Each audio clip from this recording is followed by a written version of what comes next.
உலகமே வியக்கும் மீனாட்சி. சுந்தரேஸ்வரர் திருக்கல்யாணம் இனிதே முடிந்துவிட்டது. மணமக்களின் ஆசியோடு தேவர்களும் முனிவர்களும் பசியோடு அறுசுவை விருந்துண்ண விரைகிறார்கள். ஆனால் அந்த கலகலப்பான கூட்டத்தில் 2 மகரிஷிகள் மட்டும் எங்களுக்கு உணவு வேண்டாம் என்று பிடிவாதமாக மறுக்கிறார்கள். இறைவனையே தர்ம சங்கடத்தில் ஆழ்த்திய அந்த பக்தி பிடிவாதம் தான் என்ன? சிதம்பரத்தில் கண்டு களிக்கும் அந்த தில்லை கூத்தனின் திருநடனத்தை காணாமல் எங்கள் தொண்டைக்குள் நீர் கூட இறங்காது என்ற அவர்களின் கடுமையான விரதம் தான் அது. தில்லையில் மட்டுமே காண கிடைக்கும் அந்த தெய்வீக ரகசியத்தை இந்த மதுரையிலும் நிகழ்த்தி காட்ட முடியுமா? சிவபெருமான் அருளிய இந்த 6ஆம் திருவிளையாடலை கேட்பவர்களுக்கு ஒரு நற்செய்தி காத்திருக்கிறது.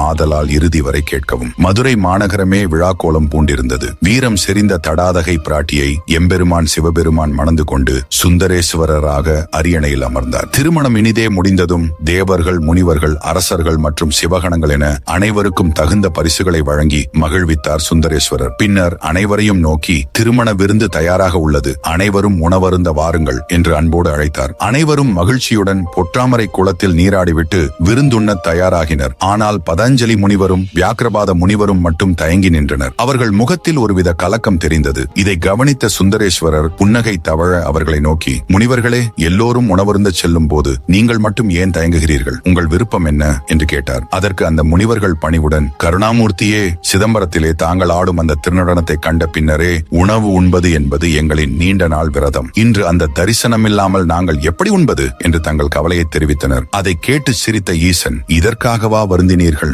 எங்கும் நிறைந்த பரம்பொருளுக்கு சிதம்பரம் இதய தாமரை போன்றது என்றால் இந்த மதுரை துவாத சாந்த தானமாகும். எனவே சிதம்பரம் போலவே இங்கும் நான் உங்களுக்கு அந்த திருநடனத்தை காட்டுவேன். அதற்காகவே இங்கே ஒரு வெள்ளியம்பலத்தை உருவாக்கி தருகிறேன் என்றார். முனிவர்கள் வியப்புடன், ஐயனே, மதுரையின் சிறப்பை நாங்கள் அறியலாமா என கேட்க இறைவன் விளக்கத் தொடங்கினார். இப்பேரண்டம் பிரம்மனின் சரீரம். மேலுலகங்கள் இடுப்புக்கு மேலுள்ள உறுப்புகள், கீழுலகங்கள் இடுப்புக்கு கீழுள்ள உறுப்புகள், பூலோகம் அதன் நடுப்பகுதி. இதில் திருவாரூர், திருவானைக்காவல், திருவண்ணாமலை, சிதம்பரம், காளஹஸ்தி, காசி, கைலாயம், மதுரை ஆகிய தலங்கள் முக்கியமானவை. இதில் மதுரையே எல்லா தலங்களிலும் மூத்தது. இங்கு நான் ஆடும் தாண்டவம் மிகவும் சிறப்பானது. உங்கள் விரதம் இங்கேயே நிறைவேறும் என்று அருளினார். முனிவர்களின் ஏக்கத்தை போக்க ஈசன் தன் திருவிளையாடலை தொடங்கினார். கண்ணிமைக்கும் நேரத்தில் ஒரு மாயாஜாலம் நிகழ்ந்தது. விண்ணுலகமே வியக்கும் வண்ணம் இதோ மதுரையில் மாணிக்கங்கள் இழைத்த வெள்ளியம்பலம் உருவானது. அரங்கமே தயாராக இருக்க சிவபெருமானின் ருத்ர தாண்டவத்தை அடுத்த பாகத்தில் காண சப்ஸ்கிரைப் செய்து கொள்ளுங்கள்.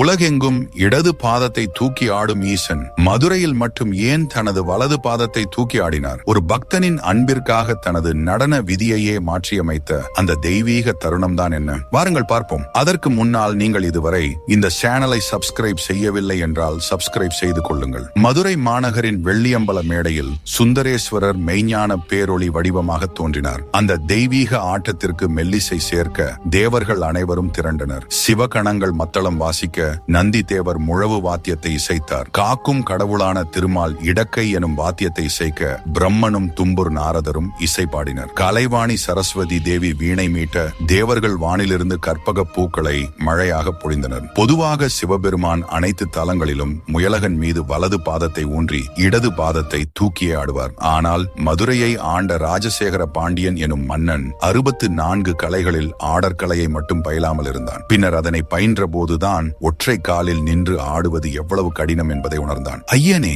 ஈசனே, பல யுகங்களாக ஒற்றை காலிலேயே நிற்கிறாயே, உனக்கு கால் வலிக்காதா? எனக்காக உனது நிலையை மாற்றி மற்றொரு காலை தூக்கி ஆடமாட்டாயா என்று கண்ணீர் மல்க வேண்டினான். பக்தனின் அந்த தூய்மையான அன்பிற்கு கட்டுப்பட்ட எம்பெருமான் தனது இடது பாதத்தை முயலகன் மீது ஊன்றி வலது பாதத்தை அழகாக மேலே தூக்கி நாட்டிய சாஸ்திர முறைப்படி கால் மாறி திருநடனம் புரிந்தார். 10 திருக்கரங்களில் ஒன்றில் அஞ்ச வேண்டாம் என்ற அபய ஹஸ்த முத்திரையும் மற்ற கைகளில் சூலம், உடுக்கை, வாள், மழு, தீச்சட்டி போன்ற ஆயுதங்களையும் ஏந்தியிருந்தார். 3 கண்களும் சந்திரப்பிறையும் குமிழ் சிரிப்பும் கொண்டு அவர் ஆடிய அந்த அற்புத காட்சியை கண்டு அகிலமே மெய் மறந்தது. அவர் காலில் அணிந்திருந்த சிலம்பின் ஓசை வேத கோஷங்களுடன் இணைந்து அண்ட சராசரங்களிலும் ஒலித்தது. இந்த கண் கொள்ளா காட்சியை கண்ட பதஞ்சலி மற்றும் வியாக்கிரபாத முனிவர்கள் பரவசத்தில் திளைத்தனர். ஓம் நம சிவாய, தென்னாடுடைய சிவனே போற்றி என்று கண்ணீர் மல்க வணங்கினர். நடனத்தை முடித்த சுந்தரேஸ்வரர் முனிவர்களை பார்த்து, உங்கள் விருப்பம் நிறைவேறியதா? உங்களுக்கு என்ன வரம் வேண்டும் என்று கேட்டார். தங்கள் நலனை துறந்த அந்த மகான்கள் உலக நன்மைக்காக ஒரு வரத்தை கேட்டனர். ஐயனே, நாங்கள் கண்ட இந்த ஆனந்த கூத்து என்றும் இந்த வெள்ளியம்பலத்தில் நிலைத்திருக்க வேண்டும். எதிர்காலத்தில் யார் வந்து இந்த திருநடனத்தை தரிசித்தாலும் அவர்களின் வினைகள் நீங்கி அவர்களுக்கு பிறவா நிலையான சிவ முக்தி கிடைக்க வேண்டும் என்று வேண்டினர். முனிவர்களின் அந்த பொது நலத்தையும் மன்னனின் அன்பையும் கண்டு மகிழ்ந்த இறைவன் அப்படியே ஆகட்டும் என்று அருள் புரிந்தார். மதுரையில் இன்றும் இறைவன் கால் மாறி ஆடிய வெள்ளியம்பல நடராஜராக பக்தர்களுக்கு காட்சி தந்து கொண்டிருக்கிறார். பக்தியின் வலிமை இறைவனின் பாதங்களையே மாற்றும் என்பதற்கு மதுரையின் இந்த திருநடனமே சாட்சி. கால் மாறி ஆடிய அந்த கருணை சிவபெருமானின் பாதம் பணிய, நம் வினைகள் நீங்க, வாழ்வில் ஆனந்தம் பெருக, ஓம் நம சிவாயா என்று கமெண்ட் செய்யவும். இந்த 6வது திருவிளையாடலை கேட்பவர்களுக்கு அவர்கள் எண்ணிய நல்ல காரியங்கள் அனைத்தும் நடைபெறும். தொழில் மற்றும் வியாபாரம் செழிக்கும். இசை, நடனம், ஓவியம் போன்ற கலைகளில் சிறந்து விளங்குவர். கல்வி ஞானம் பெருகும்.